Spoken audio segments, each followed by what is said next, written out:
the criminal acts of the Israeli occupation forces against civilians. None of them used any fire weapon or lethal weapon. Disproportionate force and live ammunition to kill civilians premeditatively. Genocidal actions against the heroic people of Palestine protesting in dignity and peace. Horrific violations by the Israeli forces. Systematic aggression of Israel against the Palestinian people. The massacres perpetrated in cold blood. Impose horrible bloodshed and political tensions in the region. Indiscriminate killing and wounding by the Israeli military constitute war crimes and anti-human rights crimes. Terrible massacres carried out by Israel against Palestinian civilians. United Nations Watch, you have the floor.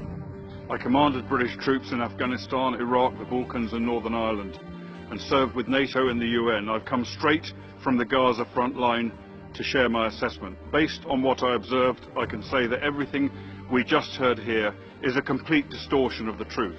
The truth is that Hamas, a terrorist organization that seeks the destruction of Israel and murder of Jews everywhere, deliberately caused over 60 of its own people to get killed. They sent thousands of civilians to the front line as human shields to terrorists trying to break through the border. Hamas's goals, in their own words, was, quote, blood in the path of jihad.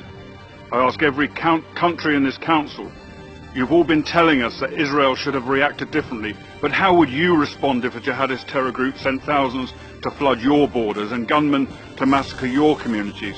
Your failure to admit that Hamas is responsible for every drop of blood spilt on the Gaza border encourages their violence and use of human shields. It makes you complicit in further bloodshed. If Israel had allowed these mobs to break through the fence, the IDF would then have been forced to defend their own civilians from slaughter, and many more Palestinians would have been killed.